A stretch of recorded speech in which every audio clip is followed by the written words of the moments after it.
Hey, Nerd Herd, Dynasty Nerds. In this episode, we are talking sophomore step ups. Which second-year NFL players we think are going to take up a next step in Dynasty Fantasy Football production?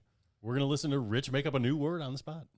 I mean, that's basically every week, but it's still fun. Yep. This time I really try. Ready, set, hut, hut. Welcome to the Dynasty Nerds Fantasy Football Podcast, where we discuss dynasty strategy, rankings, and all things NFL. So get ready to geek out on fantasy football with your host, Rich Dotson. And welcome to the Dynasty Nerds Fantasy Football Podcast. I'm Rich Dotson. He's Matt O'Hara. Hey. He's Garret Price. How's it going? And we're talking Dynasty Fantasy Football. Second year step ups. Wow. We're really stepping up our game here. We really with are. This intro We have songs. jingles. Yeah. Dun, dun, dun, dun, dun. Yeah, what a voice. What a perfect voice to be out here singing jingles. Nailed it. Barely speak the English language. Wait, did you call our names out? Did I sleepwalk through that? Did I Yeah. just say, hey, You hey, just you did. Went on with my day, didn't So I? 10 years ago, you Wow. I was really, wow. black out. Like, I did 10 years of shows. Wait, what happened? When did we get ice The cream? only thing I remember saying was Justin Jefferson's going to be sweet. I don't know anything else. Was ice? Going out on top. That's how Deuces. I'm waiting for like all my rookie sleepers to like just dominate. I'm like, that's it. I'm done. I quit. Hanging them up. Call the Perfect season. Call the Hall of Fame. I'm out, Jerry. Put me in, please. So yeah, we're doing sophomore step ups, which mean NFL players going into their second year that we think are going to take a big step for Dynasty Fantasy Football relevance. On tomorrow's show, we're going to do third year Yeah, third year breakouts. breakouts. Yeah. So I think my two players I got are a little chalky, but that's okay. I like chalk. We're going to give it for sidewalks. Rock, chalk, Jayhawk. What's that mean? NCAA basketball thing for Kansas Jayhawks. I don't watch college basketball. March Madness, at least. High five, No. Rich. March Madness is like one of the most amazing tournaments. Ask Period. If you're a long-time listener, we did a long-time questions, which you're right. I got inundated with the Bishop Rankies. Yes, I knew finally. you would.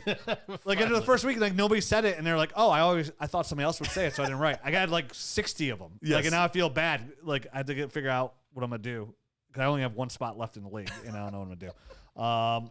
But if you're a Hunger long-time Games. listener, you will know. They get to play the Hunger Games to decide. Last one alive gets in. Show me your bloody hands.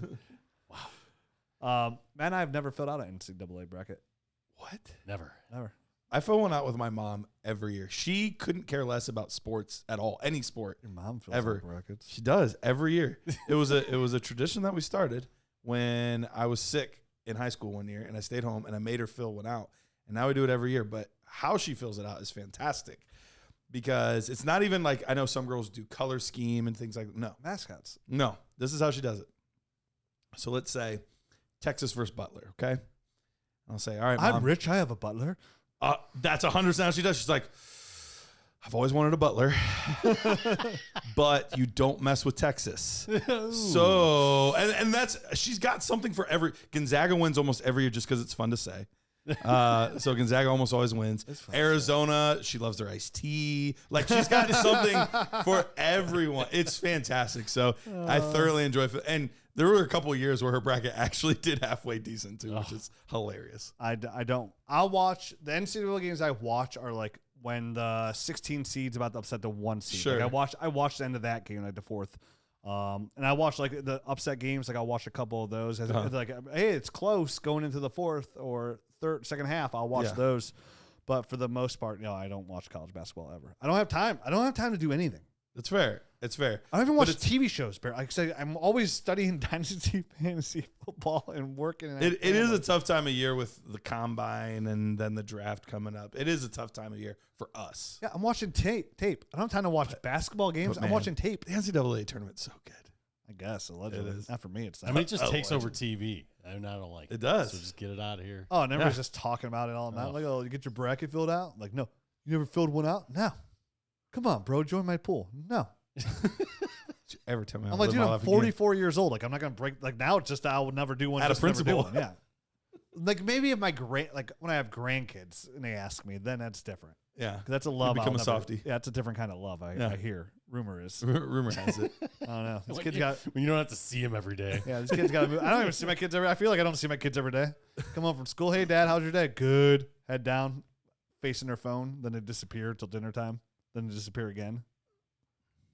Well, the youth of today. Well, The we're youths. talking sophomore step ups. One day, our kids will be sophomores, and hopefully they step it up in the classroom. So let me dig in here first. Let me go first. Of course. That was a silent point between me and Rich. No one caught that. No one got it. If Unless was you're just- watching on YouTube. Yeah, on the audio. Oh, that's why you have to go to our YouTube channel, which we have some more content coming out. We on have some YouTube. awesome content. We decided that we are going to do more YouTube content. We're going to do more content altogether. Period. Because the big announcement is Garrett's going Dynasty Nerds full time.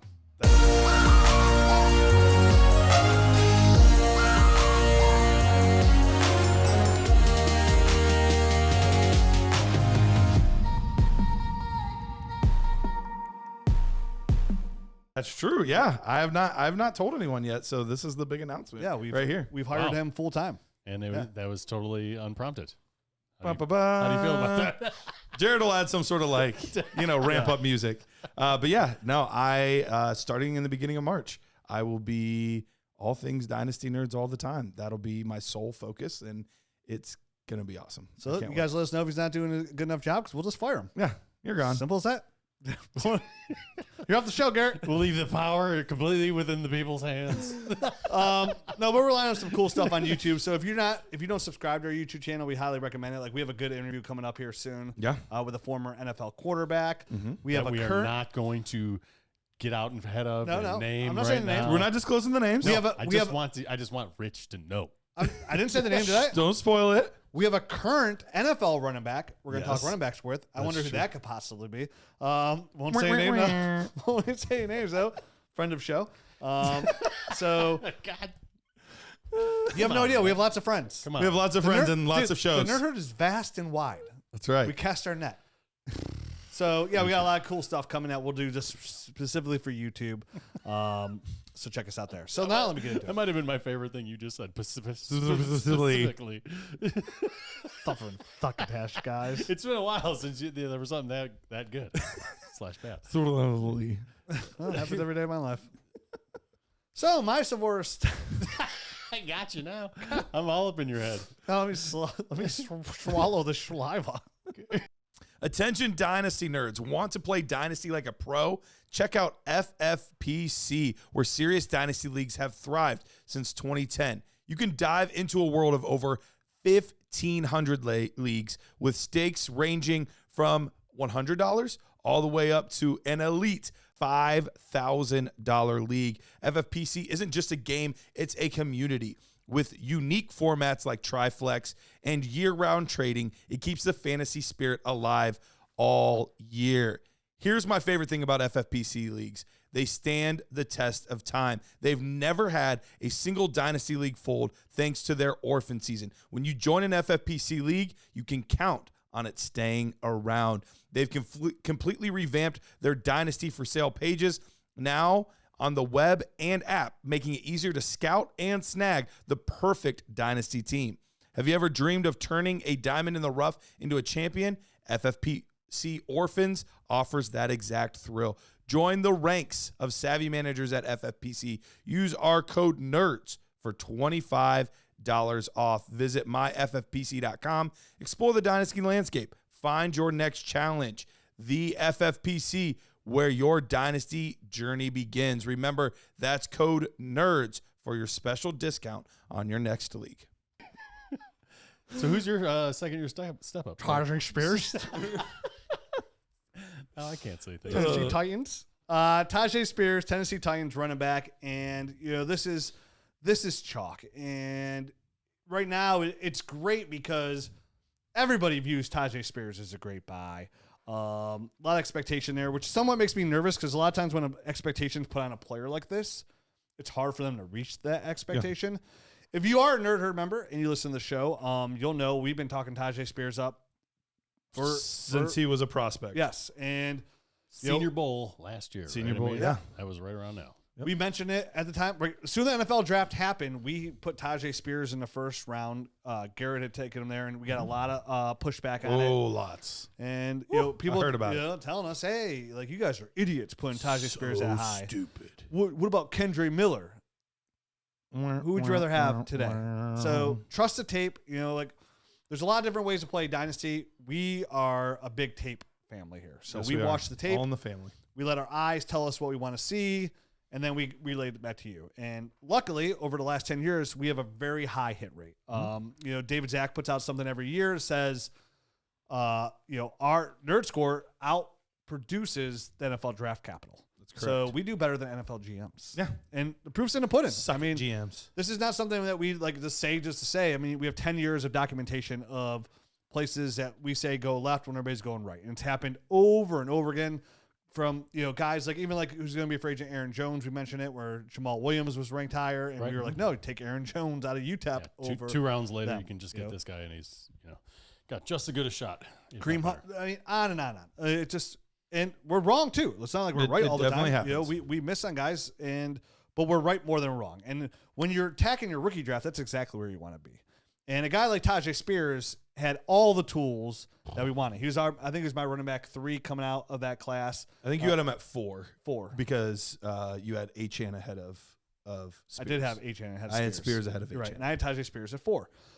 Which is hilarious because of who you're talking about and who I'm going to be talking about it is in a little funny. bit. So for me, why is Tyjae Spears right now the darling of the ball, right? Mm-hmm. It's because Bella da ball. That's what I meant to say, but I didn't know the word. So it's the darling. The darling of the dance. Too much March Madness talk. So we have. He doesn't know what to say. When you know that the main running back is leaving, like Derrick Henry, he already says goodbye to Tennessee. He's out of there. He's on a team that does not have a lot of weapons. They have Treylon Burks. We thought Chigo Ganakwa would take a big step forward last year. He did not. They have Will Levis, an unproven quarterback, and they have DeAndre Hopkins, an older receiver. Mm-hmm. And we'll see if he's still on the team this year. We'll see. I would imagine he would be. And Spears came in last year, and he showed enough that we're all excited, and we all assume he's going to be the starting running back in Tennessee. Correct. Now, even that's not a guarantee because they could end up signing one of these guys in free agency. Mm-hmm. They might sign somebody that where all of a sudden he's back into a 50-50 split. They do have a lot of money to spend there in Tennessee, or they could draft a guy. But when you look at Tyjae Spears, this is somebody who is just a complete running back, right? Like, he's explosive. He's good in the passing game. This is somebody who averaged 4.5 yards per attempt this year and was really good with his explosive rates. And what's really impressive, you're like, 4.5 yards, Rich, how great is that? Well, to me, I think it's exemplary because he did it behind that Tennessee offensive line. And Pro Football Focus had them ranked as a dead last when it comes to offensive lines. That's how bad they were. Yep. So for him to average 4.5 yards per attempt is pretty impressive. The fact that he was coming in the passing game and was actually viable in the passing game. This is somebody arguably a weapon. Yeah, an absolute weapon in the game. So he put up some really good numbers despite everything that was around him. And right now they have the current 7th overall pick. And I think Tennessee is going to be in line to get a really good offensive tackle, because we know the first 3 picks are going to be quarterbacks. Mm-hmm. Likely going to see 2 receivers in that as well. So either Joe Alt, the guy from Penn State as well, they're going to get a good offensive tackle there in Tennessee. And on top of that, they have the 3rd most salary cap to spend as well. They have $72.3 million. So I think this is somebody that can go out there and be viable. And like we said, in the passing game, he ran 276 routes last year. He had 68 targets. That was 4th for routes run and 3rd for targets on the team as a whole. He averaged 3.48 yards after contact on his receptions, which is, again, fantastic. He makes guys miss in the open field. He shows that he's an elusive, talented running back that can make things happen. So for me, when I look at somebody who's viable in the passing game, who's probably going to be fed the football and be the main focal point of that offense, of course it's a buy. Now, does that make Tyjae Spears a cheap buy? No, neither of the guys I'm going to talk about are cheap buys. I know, Matt, you went a little bit deeper here. Yours might be, but for for a guy like Tyjae Spears, when I went into the Dynasty GM and I went to the trade browser, here are the most recent trades that I saw. These are all what happened in February. Kyron Williams and a 24 fourth for Tyjae Spears, a 24 first and a second in a Superflex league. Love that deal. Love that deal, yeah. Love that deal for Tyjae's side. I saw Jordan Addison in a 24 first for Jaxon Smith-Njigba, Tyjae Spears, Superflex league. Okay. Love that deal for Spears' side. And then I saw a 24 first, Keaton Mitchell, and a third for Spears too.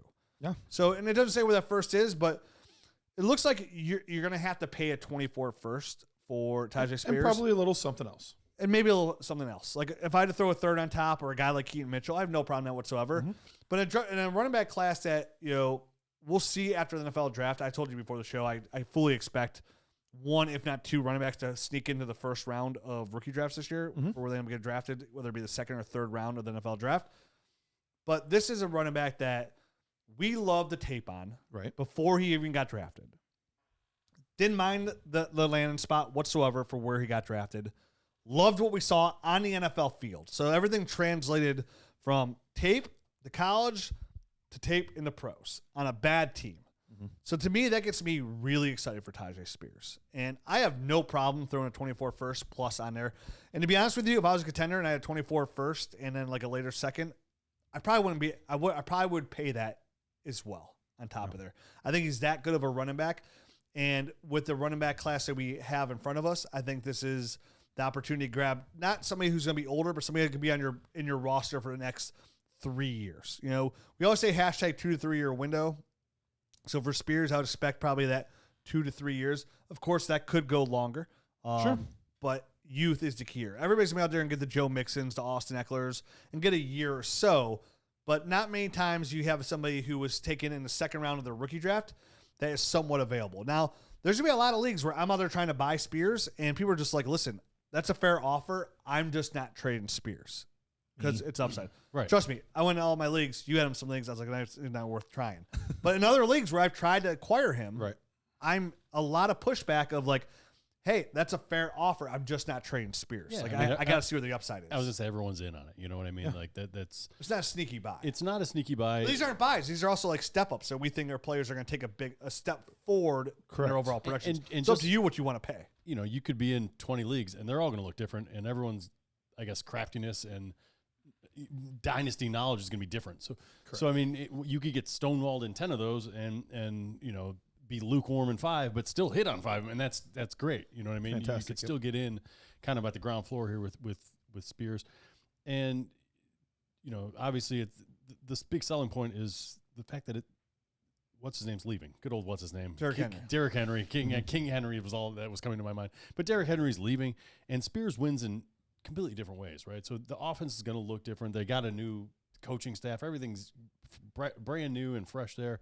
But to your point earlier, yards created per attempt, Spears was number 4 at over 4.5 yards per attempt created. So I mean these are things that he's doing kind of on his own with notably a pretty bad offensive line in front of him, and guys that he's ahead of are Austin Eckler, Breece Hall, Bijan Robinson, Christian McCaffrey. These are all guys that are like basically right below him on this list.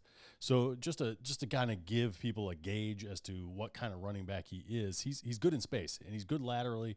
And we've kind of beat this to death in the pre-draft process, but now we've seen it in the NFL. We got a little bit of proof within the numbers as well, not only the visuals. So I think it makes a really nice second-year step-up option, just due to the fact that he's got a great opportunity coming, new coaching staff, and he does good things with the ball in his hands. And Spears ranked 9th in yards after contact last year, 2.92. So this is somebody that wins at all phases. Yep. And I think one of the big things that we haven't even touched on is the addition of Bill Callahan to that team. Bill Callahan, arguably the best offensive line coach. Big loss for the Cleveland Browns. Big loss for the Browns. Huge gain, though. Yep. Huge gain for the Tennessee Titans. So we've seen everywhere that Bill Callahan has gone, he has taken offensive lines, and whether they were good, he's moved them to great. Bad ones, he's made good. Like, he has drastically improved offensive lines wherever he's gone. So, and then when you say drastic. This is as a Browns fan, here in Cleveland, like he was absolutely beloved. He was beloved. And, the proof is in the pudding. This is a team that they end up trading like a 4th-round pick for Wyatt Teller. He turns Wyatt Teller into an all-pro. They get a guy who they sign off the heap. I can't remember how they got him, but Ethan Posick. They drafted Nick Harris in the 3rd to be the starting center. He goes down. He turns Ethan Posick into a high-end center who gets an extension. He took a 4th-round pick in DeJuan Jones and made him, when they do the rookie redrafts, a 1st-round pick and arguably in contention for one of the best rookies offensive linemen all year long.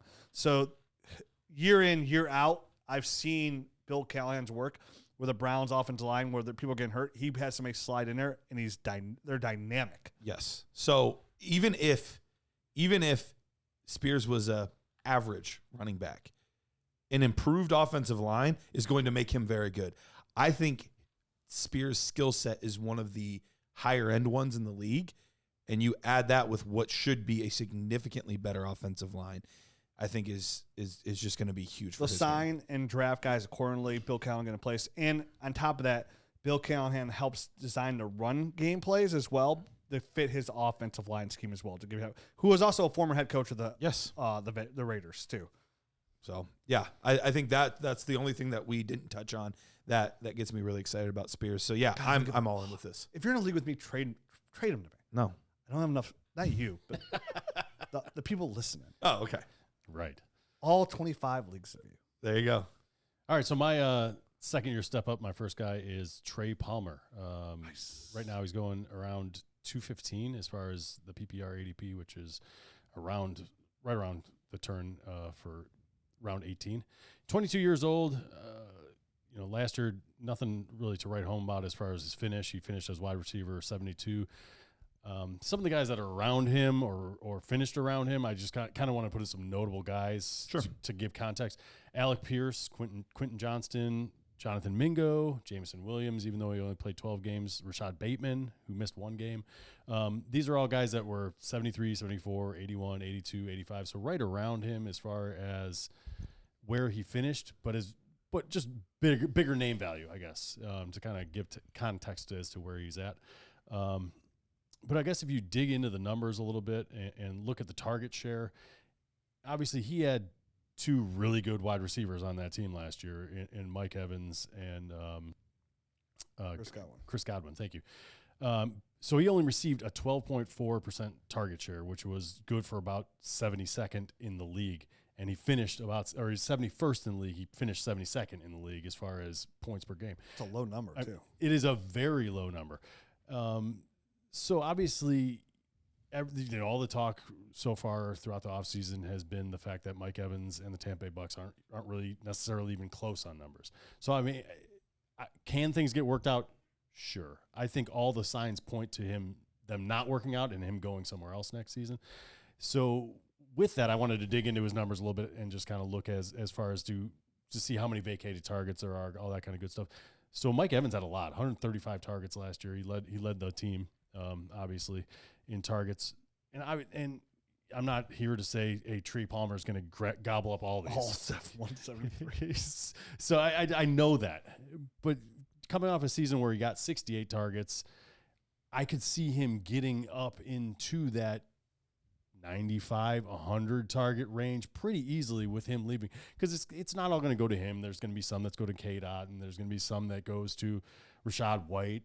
And who knows, they may bring in another young guy or something like that next year. They're definitely going to draft somebody if they let Evans walk. Yeah, I would assume. Higher. I would assume. I mean, maybe. First 2 rounds. Probably. I was going to say, they got Godwin still, and Trey Palmer has shown enough, I think, in his limited opportunities that they probably want to at least get a look at him. And that's where really all this boils down to is the vacated targets, the fact that he showed out and I think showed to be better than a 6th-round draft pick, which is what he was. Played big into playoff games. Yeah, I would say he had some big-time playoff.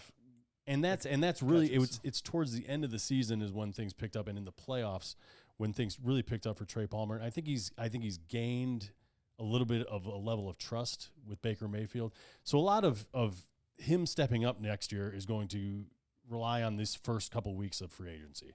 If Mike Evans is gone and Baker Mayfield stays, I think Trey Palmer has a really good chance of kind of taking that second year step up, not to being a guy that you're starting week in and week out, but a guy that went from relative obscurity back into your bench, a guy that was a 6th round draft pick last year, to a guy that could be a guy that you start in your flex spot on bye weeks, you know what I mean? And then maybe that grows as the season goes on, and they kind of build upon themselves. And by next year, oh my gosh, look, all of a sudden we got this guy who's a viable wide receiver 3. And Godwin's missed time the last couple of years as well. So if that happens where Evans leaves, they do draft a guy, and then Godwin goes down for a couple of weeks, it really would propel Trey Palmer into that lead role to be the guy out there and really ball out and produce for your dynasty. And this is he graduated, he came to the NFL from Nebraska. He was originally at LSU. We know they produce solid wide receivers there. He just wasn't getting the kind of the play time that he needed, so he went to Nebraska. And he was one of these guys that I evaluated on tape coming out, and I liked some of his movement skills, and it translated, I think, to better production than most would expect out of a 6th round draft pick in year 1. And I think he could take another step as long as he gets a bigger percentage than the 12.4% of the targets on this Tampa Bay offense next year. Yeah, I like guys like that too, where I can throw them at the end of a trade as a sweetener, and it's costing me relatively nothing. You know, a guy like Trey Palmer is not very expensive. Oh, no. Yeah. But the potential upside of a guy like Trey Palmer, very few players have similar type of upside for the cost. Right. And so when you weigh those two things together, it's somebody that I actually have him in a lot of leagues. I took him in a lot of 4th round picks, 5th round picks. Like, he was one of the guys that I targeted a lot there at the end of drafts. It ended up both being 2 Tampa Bay wide receivers, him and Raheem Jarrett, both of them, because of this exact situation where it looked like Mike Evans was probably going to be gone. Who knew about Chris Godwin at the time? And there was a lot up in the air with franchise tags and all this stuff. And I liked both of those players and their college tape. And so if you can take swings on those guys, you're going to miss often. The late round receivers are really, really tough to hit on. But even if you hit 20%, 10% on late round receivers, man, they can be such a huge boost to your team. So I think that's a very worthwhile investment at a low risk mark.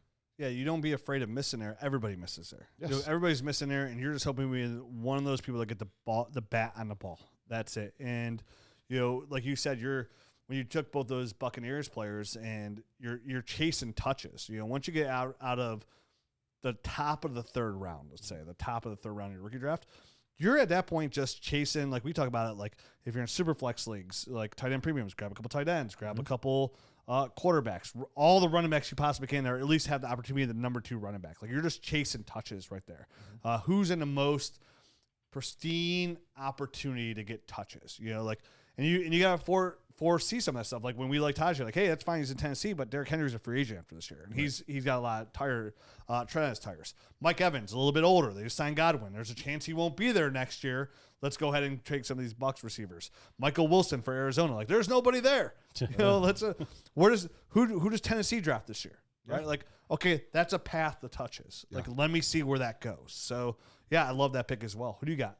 Yeah, I ended up going with a running back here, and his name is Roschon Johnson. He was a 4th round pick last year from the Chicago Bears.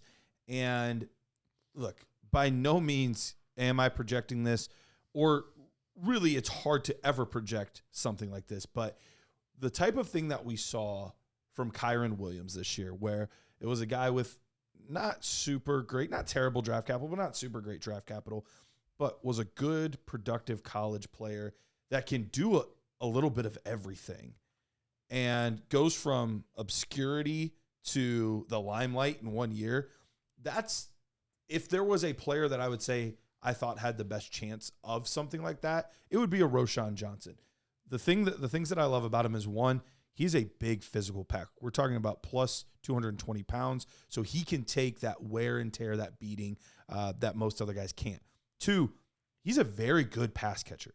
Very good pass catcher. They targeted him quite a bit in the passing game, despite limited touches all year. He had 40 targets converted on 34 of those and had over 209 yards. So he was very useful in the passing game for a team that didn't necessarily always target the running backs in the passing game a ton, with Justin Fields running the football a bunch. But one of the things that I love is I thought Eberflus was going to be gone. And anytime a head coach is gone, you never know, like, especially those mid to late round draft picks, like they have a hard time hitting because the coach gets their guys in here. So this tells me that there's another year of an opportunity. Really the only thing standing in his way at this point. Now, granted, free agency, the draft, you never know what could happen. But the only guy standing in his way at this point is Khalil Herbert.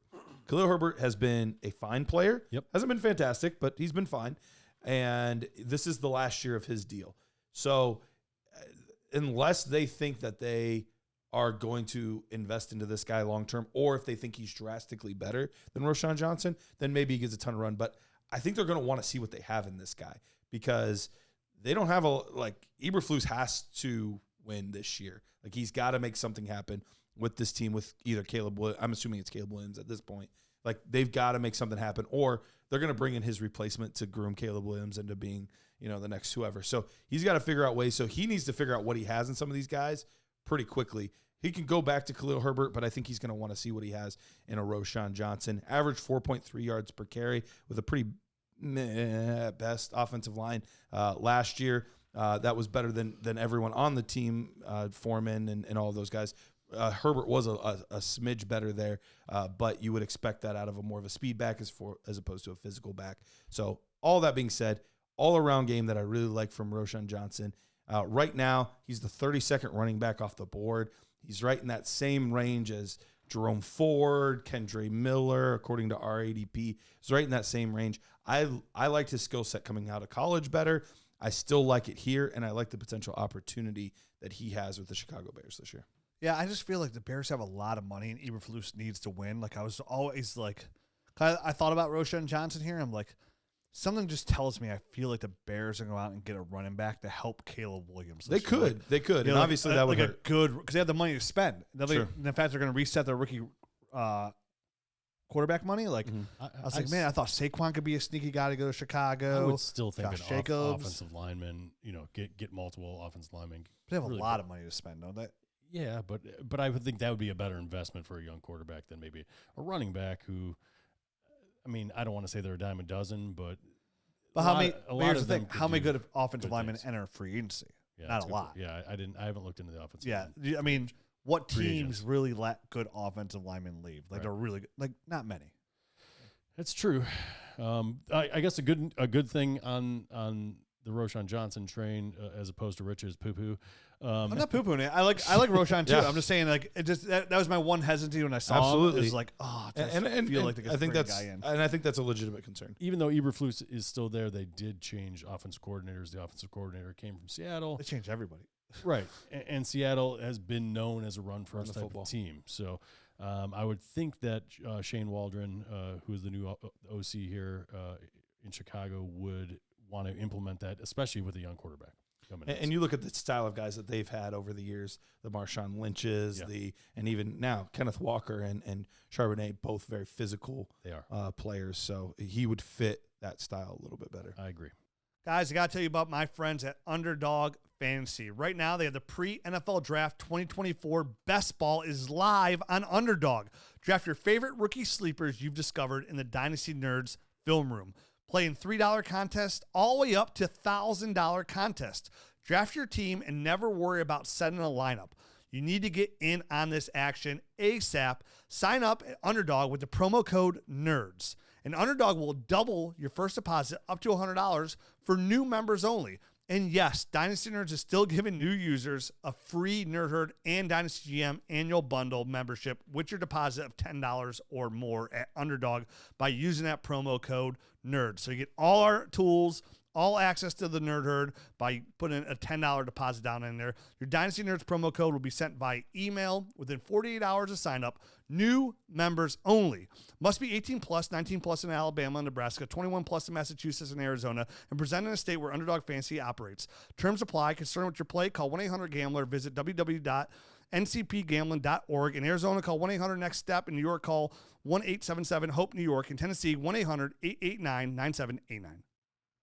Yep. Well, speaking of Waldron, my next guy is Jaxon Smith-Njigba, who had nothing nice to say about Waldron. He did not. whatsoever. Did he not have anything? I didn't. No, he did not. He literally they were like, interviewing him at the combine. No, the Super Bowl. Or at the Super Bowl, and they're like, "So, what do you think of Waldron, your former OC?" He's like, getting signed in Chicago. Is this show live? No. He waited for him. He's like, Like, he made a face like, They're like, oh wow, like, wait, is this live? And he was like, and then he like said some like nice things, sort of after that, some boxed but message. He was like, oh no, I'm just kidding. I mean, like, Turd Ferguson did not think highly of him. I guess not. Which I understand, because when you look at Jaxon Smith-Njigba last year, he had that wrist injury early, so he was a little bit hesitant, and when he was on the field, I mean, they only really like targeted him at the line of scrimmage. Everything was really short. And that's how they kept a lot of their game plan last year, too. It was really weird. So I totally understand, like, Jaxon Smith-Njigba, like, dude, I'm not being used correctly whatsoever. This is a player who's only 22, was the first wide receiver off the board last year in NFL draft, even though he was in the 20s. But right now, I mean, we've seen Dynasty kind of pivot lately over the last couple of years to, like, what have you done for me lately? Like, instant gratification. Like, as the redraft crowd grows the game of Dynasty, that's like, oh, wow, you were a high first-round pick in my rookie draft, but, like, you didn't do anything last year. That means you're trashed, which, for the most part, it takes 2 to 3 years for players to really develop into their own. You don't get that instant satisfaction from guys usually. I get no satisfaction from any guys. Yes. I mean, you don't. I do. I can't believe I said that correctly. You said I said the same the thing. incorrect word correctly. Yes, exactly. Sorry. That was just a hard one to say. I'm sorry. So, I mean, this is somebody, in Njigba last year, he ran almost 70% of his slot routes from the slot. So that puts a hinder on him as well. And, his overall stat-wise, 4 touchdowns, 620 yards, nothing to write home about. But, again, I mean, this is somebody who's going to come out, who's a first-round pick that we love this tape. Amazing short shuttle, amazing hips. 6.8 or something crazy, or less than that. It was crazy. It was one of the best of all time. And looking back at the game tape and watching Jaxon Smith-Njigba, which I have some shares of, and sometimes I like to look at rookies, because I always try to find rookies that were first-round picks that didn't produce, and then go try to watch some of their tape back from the year before. Try to figure it out. In the NFL. And in the NFL. Okay. what I saw on JSN was he was open a lot. Yeah. Like, he got open a lot. So, like, I'm not worried about him getting open there. And last year, like I said, Waldron, I don't know why he used him. I mean, he only saw a 16% target share. Could it be Geno Smith is limited somewhat as passer? It could be. And that was what they felt was the best way to win. You know what I mean? Like, it could be just that simple. It was a first read, a lot of stuff short underneath. Even DK Metcalf suffered a little bit. So, like, if it was a running backs, or it was like Tyler Lockett coming underneath, and Tyler Lockett took a step back, and Tyler Lockett's do a lot. He might get cut this offseason, which would make him and DK Metcalf. And they have a new coach coming in, Mike McDonald, and he's a defensive coordinator for the Baltimore Ravens. And I know he come out and said, yeah, we're going to establish a ground run game. But all coaches say that. Right. So what intrigues me is I think he means it. I'm sure he does. He's a defensive coach. I think he wants to run the ball. He said you mentioned play action passes and stuff like that, but that stuff can still work for wide receivers. It's not like an end all be all. The play action helps receivers tremendously. So when I see a defensive coach get hired in an NFL team, my immediately thought process is, well, who's the OC? Because they have complete control of the offense, essentially. And here we have somebody who's getting their welcome to the NFL, and they hired Ryan Grubb, the Washington Huskies offensive coordinator. And this is somebody who really took, and obviously he was bored too, but he helped take that Washington offensive passing game and take it to a big jump for the Washington Huskies. And we saw that happen in 2022 to 2023.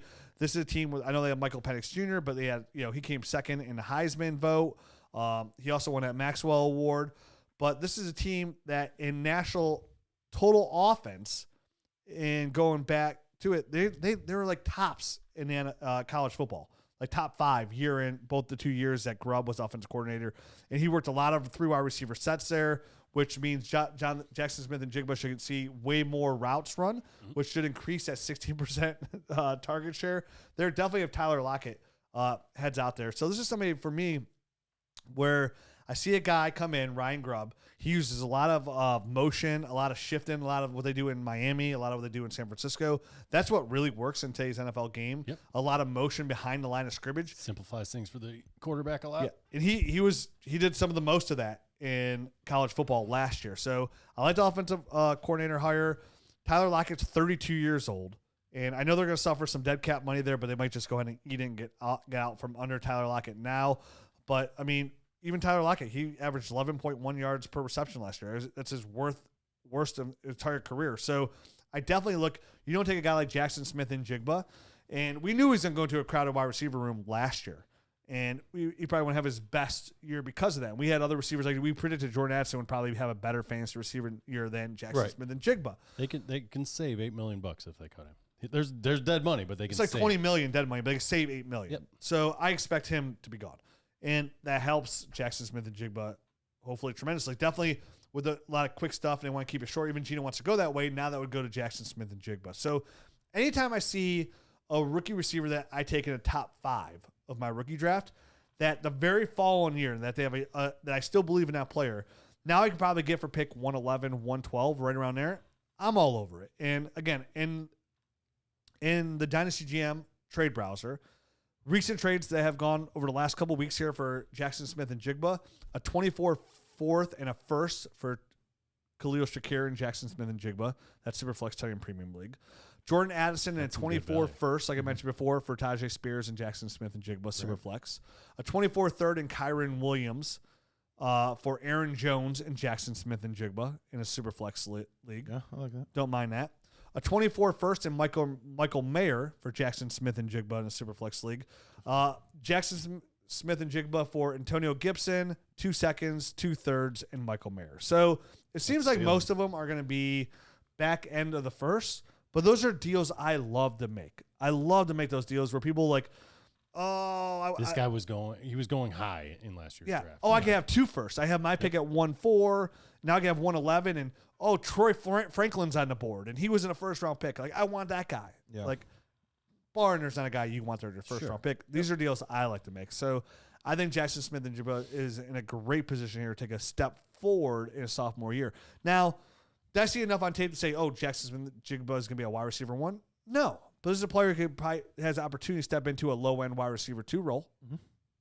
Yeah, absolutely. Yeah, I mean, I think it's a good buy or a good second-year step-up candidate, just because I love the talent, and I think his situation is going to clear up there in Seattle a little bit. I do think Tyler Lockett's a real possibility to get cut, just looking at his contract and just knowing. Listen, they're turning the page. They're moving on, yes. You know what I mean? Like, and Lockett's an older player. I feel like it's a natural time to kind of cut bait on some of those guys that are making a lot of money, but maybe their best years are behind them. So I think new coach, time to clean slate for your roster. Yep. So I do think that one makes a lot of sense.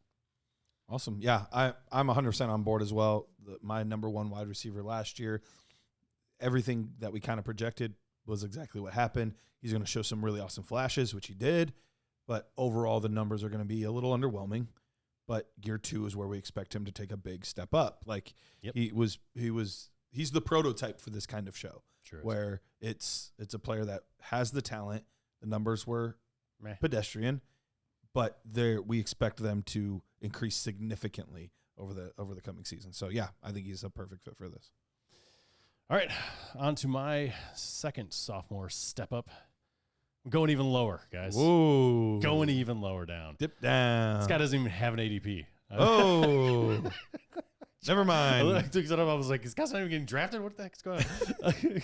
Something's not right here. But anyway, Parker Washington is my player. I mean, I think at this point, he's had enough of a kind of hot flash towards the end of the season that everyone's heard of him, right? I mean, he had a hot flash?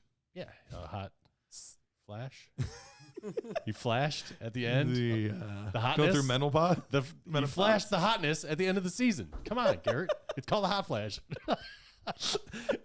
Anyway, he's a middle-aged woman. That hot flash wasn't enough to carry him past wide receiver 124 on the year. Oh, that's pretty low. Yeah. So but this is a player that he didn't even play till like week 9. I was gonna say he played in 9 games last year. Yeah. So, and it really wasn't till I think it was week 14 or 15 where he actually started getting targets. So it was a very short window that we saw, but he did have a very good game within that amount of time. He had six targets, 6 catches, 61 yards, and a touchdown in the game. Was that the Christian Kirk injury game?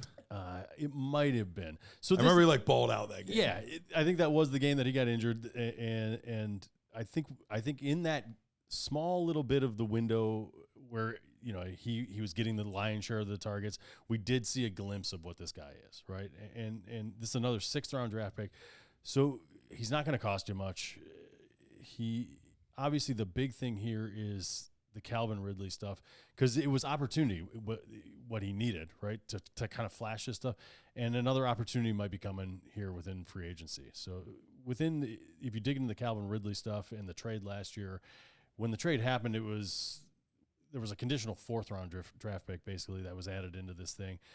With Ridley's play last year, I don't remember what hurdle it was that jumped a 4th to a 3rd, but if Jacksonville re-signs him, they now have to give Atlanta a 2nd. So what went from the 114th pick overall has already moved to the 79th pick overall. And if they re-sign him to any sort of contract right now, it goes all the way up to the 48th pick overall for Calvin Ridley, a 29-year-old wide receiver. They're not re-signing him. That I have a hard time believing. It's not like he went out and balled out and gave him 1,500 yards, 1,200 yards, 1,100 yards. He barely just crossed the 1,000-yard hurdle, and he was super inconsistent while he was doing it. I mean, if you look at his numbers, week 1 he balled out, 24. I'm just going to go by fantasy points because I don't want to read all the numbers, and it tells a story regardless. So the fantasy points, 24 week 1, 5.2, 7, 11.8. 20.6, 6.1, 1.5, 14.3, 4, 31, 21, 7, 9, 8, 25, 7. It's tough. It's the epitome of just inconsistency. And when you're making a decision on whether or not you want to pay a guy and bump up that draft pick from a 3rd round draft pick to a 2nd round draft pick, I think it makes it almost a no-brainer when you wrap in the age and the inconsistencies that he's just not going to be there next year. It just doesn't make it just doesn't make any sense logically for them to kind of make that investment in Calvin Ridley this year. The best ability is consistability. Consistability. How about that for a made-up word, huh? Dude, that kind of works, doesn't it? I'm going to use that. That's going to be on a T-shirt. Consistability. Consistability. Kind of like that. Yeah. He was talking the whole time, and I'm like, oh, I got to say consistability. This works too well. The hilarious part is not only do you mess up words, but now you're intentionally messing up words. No, that's not messing words up. That's making a word. That's being creative, Garrett. Creative. You think Snoop Dogg just came out all of a sudden? People are like, oh, that's not faux shizzle. Like you think he heard his grandpa say that? No, he made it up. I'm the Snoop Dogg of Dynasty. There you go. Get together over there. Know what I'm doing? Puff, pass. Crack ass. So this is another guy that had a ton of targets that are going to be vacated. 136 this time. Mike Evans was 135. So very similar situation as far as vacated targets. And again, this is not Parker Washington. I do not expect to absorb all these, but I do think he flashed enough at the end of the season that he may be able to even jump a guy like Zay Jones. And it may be Christian Kirk and him come mid-season as the number 1 and number 2 options, just because Parker Washington's an explosive guy. He was the 2nd guy as far as separation. I can't remember the exact numbers in front of me because I don't have them pulled up. But as far as creating separations with his routes, he was number 2 on the team behind Kirk and ahead of a guy like Calvin Ridley. So I think he wins. I think he's explosive. He's young. He's a nice young option at 21 years old. And given the fact that he was a 6th round draft pick, similar to my other guy Trey Palmer, he's not going to be that expensive. Did he have one good game and kind of flashed? Yes, and there was a point in the season where maybe he was getting thrown in a lot of deals hesitantly because people had just seen a little bit of goodness. if you let it kind of settle and simmer and let his value kind of come back down, I think he might be a nice little value come draft time or come anything like that, where it's just like, I'll give Parker Washington when somebody's on the clock or something like that. Yeah, for like a late third, you probably get him. Absolutely. I'm going to have an early third, like a late third. Because there'll be somebody, there's so many receivers in this NFL draft, and so many are going to get drafted that in the third round, people are going to be salivating. It could be the fourth. Probably round. the fourth round. Yeah, honestly, it'll probably be the fourth round. Yeah, it probably there'll be like tight end 3 there going, oh, why not get the third best tight end in the fourth round? Yeah. What do you want? Give me Parker Washington. I don't even know who that is. Okay. So I think that's what makes him kind of one of these candidates anyway to step up in year 2, because I think Calvin Ridley's departure, because there's been a lot of GM talk, like the GM said publicly, yeah, we want to have him back, but I don't think behind closed doors they're saying the same thing. No GMs out there like, man, can't wait for the door to hit that guy in the ass. Yeah, exactly. So I do think that once free agency hits, I think we're going to see him sign somewhere else, which is going to be a nice opportunity, I think, for Parker Washington. Then the GM would come out and be like, listen, his consistency was not just there this year. I think there's a 60% chance. Have you read his fantasy scores? Up and down like a roller coaster. You know what? Screw you, man. This isn't Cedar Point. This is Tampa Bay. But with Parker Washington, I remember watching his tape, and I went back and looked at my nerd scores. And while his overall score was not amazing, it wasn't terrible either. He was above kind of that 70 threshold, but he had the second highest hands rating for all of the scores last year. So and I remember watching he just tracks the ball so well, and he makes spectacular catches. He makes routine catches. Like, he's just got fantastic ball skills in that sense.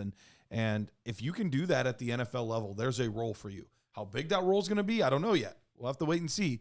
But there is a role, and we saw him kind of take advantage of that, because there was a reason he was 6 for 6. Right. That you throw the ball his way, he's going to catch it. And so I like Parker Washington. I know he ended up being a little bit of a disappointment in his last year at Penn State, kind of hurt his draft stock a little bit, but I think he's a nice player that could carve out a decent role on that Jacksonville Jaguars team. Hey, guys, let me tell you about our friends at Sleeper. Guess what? Our app the mini is live on Sleeper right now. The Dynasty GM, pretty. You can use the analyzer. You can use the trade calculator. And my favorite thing is the inbox, right? Where all your trades from all your Sleeper leagues are right there. You can actually push trades through the actual Sleeper app. And right now, we couldn't be more excited to be partners with them. And right now, if you don't know, they are doing DFS. And I know how many people that play Dynasty play DFS as well. And right now, there's not a better place to play DFS than Sleeper. They're offering up to 100 times your entry, the highest payout in the whole DFS market right now. You can track your fantasy players and your Sleeper picks in real time. All you got to do is choose 2 to 8 of your favorite players from pregame, live in-game, or even across different sports. Pick more or less than the predicted stats, and only on Sleeper you can get up to 100 times your payout. You can share with your friends and get rewarded together. Make sure you use that promo code NERD so our friends know that friends sent them their way. And get your deposit match and have a good time. You'll have all your DFS, all of your fantasy leagues, and now even a Dynasty GM in one spot. It is fully operational inside Sleeper right now. And then when you're a Nerd Herd member, you get that full access to that. And remember, you also want to download the Dynasty Nerds app because they're both in there. Check it out. Check our friend Sleeper. Check out the DFS. Use that promo code NERDS. Get your whole estate. All right, last one. Yeah, let's hear it. Last but not least, I did the opposite of Matt. I did like kind of a okay guy to like I went way up to the moon. I went way up, but I think that there's still room for this guy to step it up even more, and I went with Mr. Devon Achane. Woo!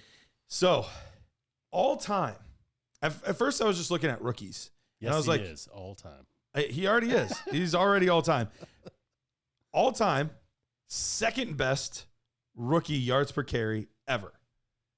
He's also the second best just yards per carry ever in a single season with guys that had at least 100 rushing yards. Some guy named like Beatty Feathers. I thought he was the only one to ever average 7 yards per carry. No, 8.4 in 1934.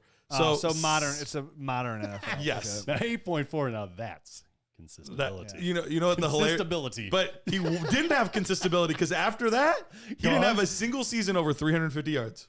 Who? Beatty Feathers. Good old Beatty. Mr. Inconsistency. That's right. But you look after him, though. There was not a single guy in the modern era. So I did from like 1960 on. Not a single guy in the modern era that even touched 7 yards per carry. When did the face masks come in? I want to say that was the 50s? Late 50s. Okay. Because Jim Brown always had a face mask, right? Jim Brown did, but Yeah. Otto Graham didn't. Yeah. So somewhere between That was in the 50s. Otto Graham and Jim Brown. Yeah. Otto Graham played from like 51 to like 59. He only played in the league for 10 years for the Cleveland Browns, won 10 straight championships. It's when the Cleveland Browns were an absolute dominant force. So don't even talk crap about my Browns because for 10 years, we're the best team in the world. The best. That's why your grandparents like them. But not only Devon Achane averaged 7.8 yards per carry. Nobody Nobody else even averaged 7. He was ripping off chunks. Every time I saw him, he was running for a first down. He's so good. Not even that. The next closest was 6.5 yards per carry in a single season. Jamal Charles?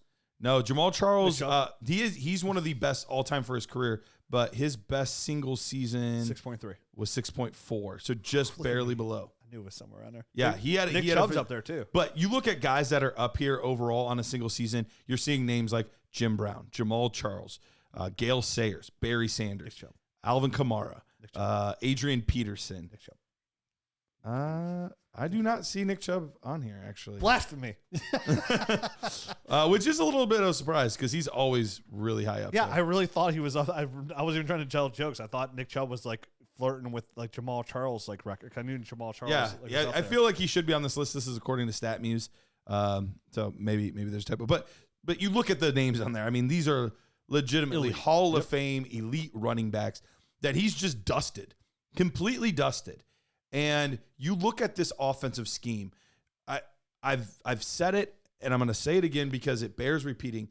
There was not a better hand in glove fit than Achane with that scheme. There just wasn't. There wasn't a better fit. You look at what this team's done, but not even this. Any Shanahan scheme, McVay, all of these guys, they're getting these running backs opportunities to win. There's reason that Kyron Williams is playing so well. There's a reason. Well, there's several reasons. Christian McCaffrey is playing so well. He's incredible. But these schemes set these guys up for success. So when you add somebody that has, not even joking, legitimate Olympic level track speed, and he's not a track athlete. He's a football player. It's not just like, oh, here's this track guy. We're going to make it. No, he is a football player. When you put all of those things together, look, I was high on him last year, and I've only risen on, like, you could tell me that he is the number one running back in fantasy, exceeding Christian McCaffrey next year, and it would not surprise me. It wouldn't surprise me. Will I bet on it? Not necessarily, because we don't know if he's going to be able to withstand that much wear and tear. We don't know. Like, there are unknowns to all of this. But does he have the capability to be the next Jamal Charles, maybe even plus? Yes, he absolutely does. And the real question is Raheem Mostert coming back? Is he going to be there for more than 5 games? Right. Because we talked about it all the time, and we always say it, that he's really good in a short spurt, and then he's going to get injured. And last year was that one weird year where he didn't, and Devon Achane still flashed and looked amazing in the time that he had out there on the field. But if one of those injuries does come up with Raheem Mostert, where he misses a significant amount of time, look out. I mean, this is going to be insane, right? It's going to be absolutely nuts. Yeah. 15, 16 touches per game makes him a running back one. Yeah, I was arguably higher on Achane than anybody in the whole Dynasty community last year. Like, I had him as my number 3 overall prospect overall. Loved his tape. You know, and like Garrett said, like, not only is he just an Olympic track speed, but he's a football player. Like, what made me fall in love with him was like his ability to run between the tackles and how tough he was able to run between her. And I said, I was like, yeah, I know he's smaller, but he doesn't play that way coming out of A&M. So for me, I couldn't agree even more. For a player that exceeded expectations for most people, even myself, I suppose, he still has so much room to grow in this offense. And like Matt said, if Mostert misses any time whatsoever, sky's the limit. And I don't even need Mostert to miss time. I just need him to get his 15 touches per game, right on there, 12 to 15 touches per game, and he'll do the rest because he's that explosive. This is a player that's going to give you, 150, 180 overall total yards in fantasy football. He's going to be a double-digit over 15-point week in, week out guy if he's there are different values or different kinds of carries, though. You know what I mean? If he gets some of these high value carries, maybe down within the red zone and stuff like that, because Raheem Mostert scored a gazillion 25 touchdowns last year. If he could get some of that work, because Mostert's out, like he's gonna go nuts. Yeah. And he's very viable in the passing game as well. Absolutely. Well, and the crazy part is he averaged 17.3 points per game, but let's take into account that in week 2 he got a carry or 2 carries, had 1.9 points, and then he had that game where we thought he was going to play. And he didn't because he was actually injured, so he got like 2 or 3 carries, and so he had 1.5 points per game there. So you take those 2 games out, in his other 8 games, he's averaging like 24 points per game. And that's Christian McCaffrey level. Yes, that is absolutely Christian McCaffrey level, and that's as a rookie. As a rookie, there is room for him to get so much better, understanding the scheme better. Like it's for me, I would have a hard time in specifically best ball drafting anybody other than Christian McCaffrey over him. Like I would have a very hard time doing that in 1 year. There's another. I think I'm at that point where I would take him number 2 at running back. I would take Brees Hall. And there's one other thing that you mentioned, getting better within the scheme, just getting better within a NFL weight program. Yeah, and all that. Get a full year under your belt where you're not training for a combine, right? You're training for your next season now, right? And that's, I think, huge for a lot of players going into year 2. Guess who has a lot of Achane shares? You. That was a tough one to solve. Dude, but 7th, 8th. Was it the smile? Was it the smile that gave him away? Dude, I took him as high as like 4 overall in the league, and then there'd be leagues where if I had a 4th pick, I took him at 4. If I had a 5th pick, I'd take him at 5. But there's a lot of playoff teams where I had like 7th, 8th, 9th, 10th, 11th. Then there was a team where I had picked 110 and I had picked 203, and I was able to get Achane and Spears with those 2 picks. I would love that combo going into to 2024. It's the only team I have both, but I do have one team that I have both. I think I have a team where I have Spears and Achane as well. Yeah, it's fun. So I have a lot of Achane Barkley combos. Okay. All right. Because I have a lot of Saquon. For some way it worked out, like because Saquon was the guys you could trade for. Like I have a lot of Saquon. DJ Moore, Saquon Barkley, Baker Mayfield, Devon Achane are like probably core members on the guys I have the most shares of in Dynasty, like of relevant play. I have tons of I think my number 1 roster player is Curtis Samuel because like he was so ridiculously cheap and like I've always believed in Curtis Samuel. So like he's probably my number 1 roster player, but like other dynamic players, like cornerstone players. My top 3 guys are this is going to come as no surprise. DJ Dallas, Cole Kmet, and Darius Slayton. I am a man of my word. Yes, you are. Listen, Darius Slayton right now is probably a really good buy. Just on the cheap as well.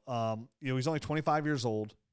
Gonna get cut in New York probably this year. They're not gonna pay him. I think he's owed like $13 million or something like there. Oh, really? So, wow. yeah, it's something crazy. So they're probably gonna roll with Wandale and Jalen Hyatt and then draft a guy.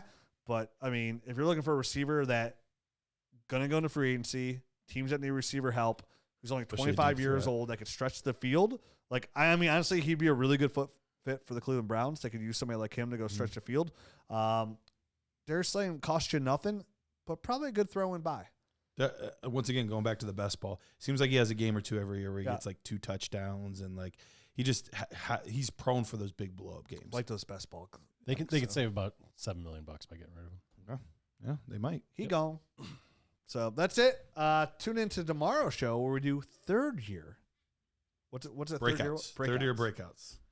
I like sophomore step ups. Yeah, should be 3rd year thunder. 3rd year tricklers. Wow, guys, that's really good. This is good. Let's keep brainstorming here. This is what people want. 3rd year thumpers. But that's the best one yet. And it's still not good. Well, whoa. Hey, 3rd year year tacklers. Third year Thirsty Thursdays. Hey, I'm thirsty. Adios.